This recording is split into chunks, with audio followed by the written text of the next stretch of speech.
Good morning, Ray Peck. I'm Cameron Lowe. And I'm Emma Belts, and this is another edition of KPTV Panther Television.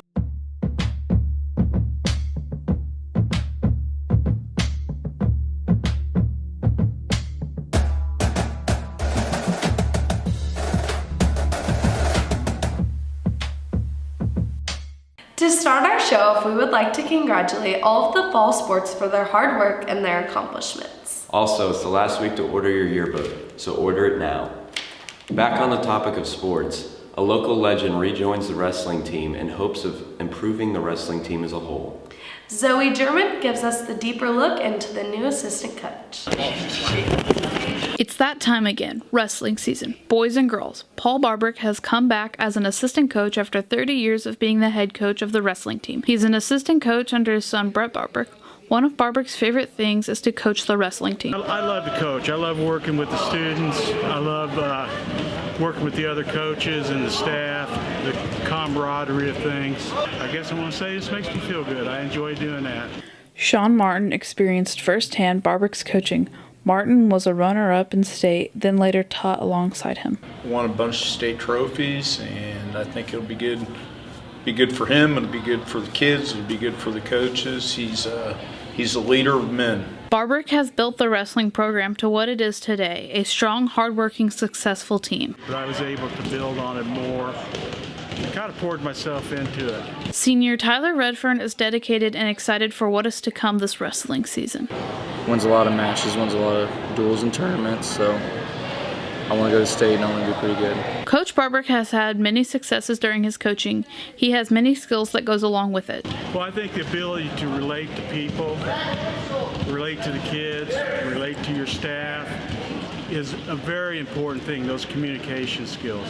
Martin looks up to Barbrick in a very special way, and that has made him into the coach he is today. He helped me every step of the way, both as a high school athlete and as a young coach. Barbrick has influenced many people, and Tyler Redfern hopes the same from him. Well, I hope he influences me to be a better wrestler, give 100% on the mat. Coach Barbrick is well respected and is a dedicated coach for as long as he can remember. Kind of knew since I was a freshman in high school that I wanted to be a coach.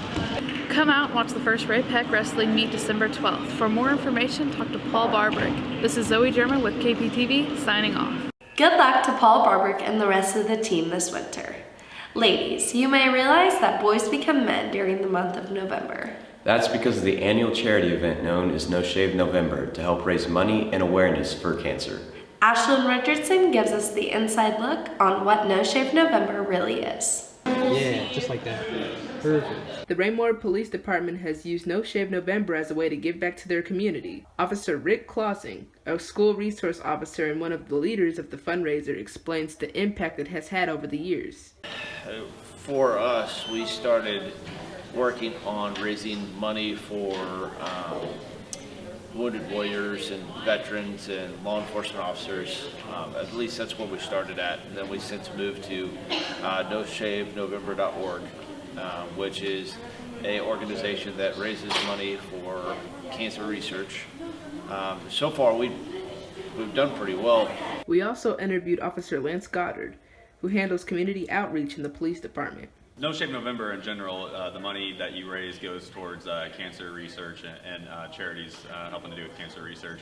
And that's what we've done in the past. But this year we're changing things up, and all of our donations are going to Shop with a Cop that we do in the city of Raymore. And so, either way, the money is getting raised for a good cause. Goddard even goes on to talk about an incentive for the officers if they reach their goal of donations. If our officers raise $100, they can go all the way to the end of December without shaving. And so usually before it was just at the end of November we had to shave again and that was it. And so this year we have the opportunity to really double our beard length. Mr. Wilson, a band teacher at Ray Peck, contributes to the fundraiser every year and encourages his students to do the same. Well, anything you can do helps. And that's the purpose of this. What can we do to help and help those that, need the assistance and or having some issues, having some problems. Don't forget to donate to NoShaveNovember.org to help give presents to kids for the holidays. This has been Ashlyn Richardson with KPTV, signing off. Remember, ladies, it's for a good cause, and December is right around the corner. High school can be a very hard thing for students. But that's not the half of it for Aurelia Soisey. Chloe Harrell gives us the insight on how Aurelia handles her own business and school.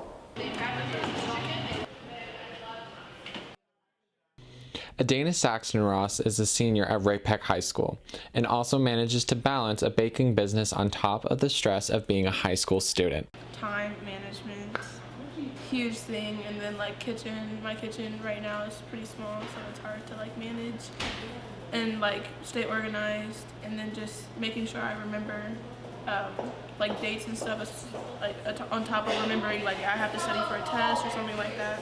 Christina Hawker has been the backbone for Ross during the process of building her business, giving her help and support through the process.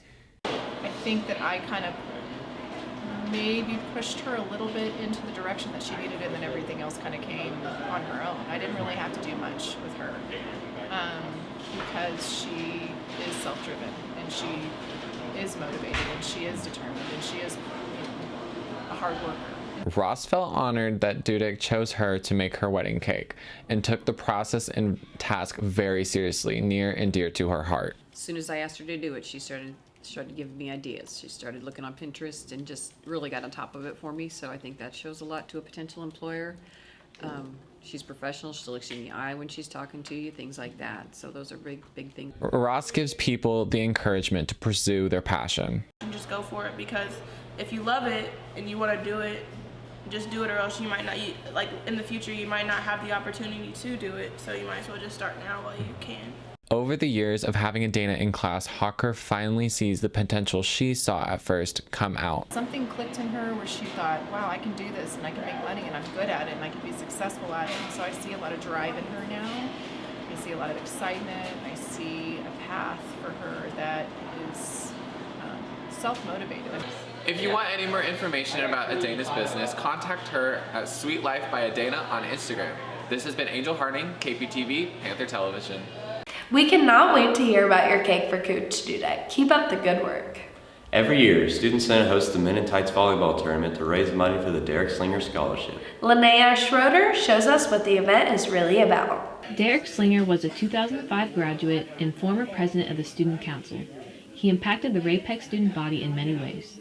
Unfortunately, Derek's bright future was cut short when he lost his battle with cancer shortly after graduation. In his honor, and in an effort to raise money for the Derek Slinger Scholarship, Student Senate puts on an annual fundraiser.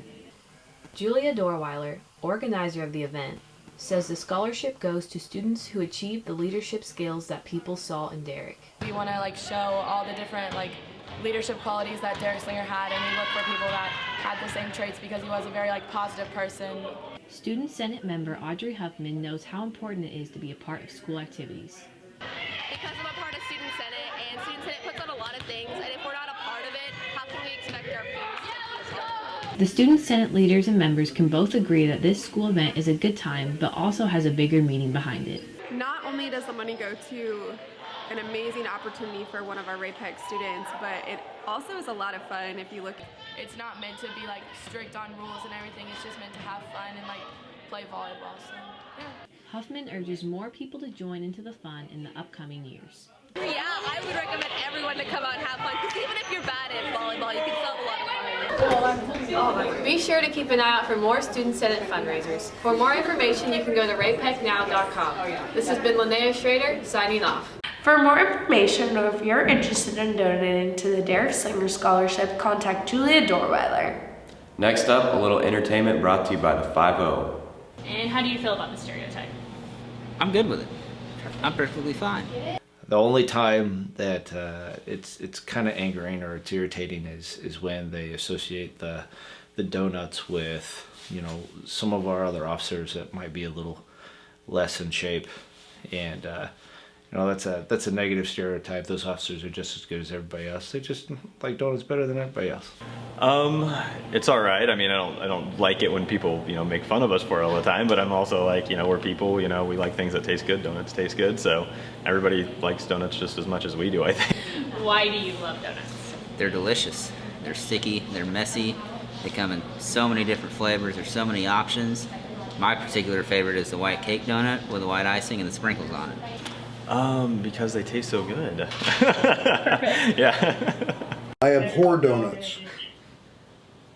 Is that Why too big is- a word for the city of Peculiar? I think it might be. I don't care for donuts. Okay. I think for the most part, donuts are greasy.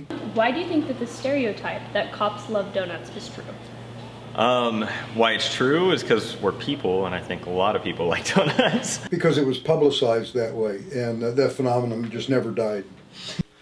I don't know if it is actually true. I think that, any cop loves anything that's for free, and typically people drop off donuts all the time, and so of course we're going to keep eating the donuts. I won't eat the donuts. They can eat the donuts.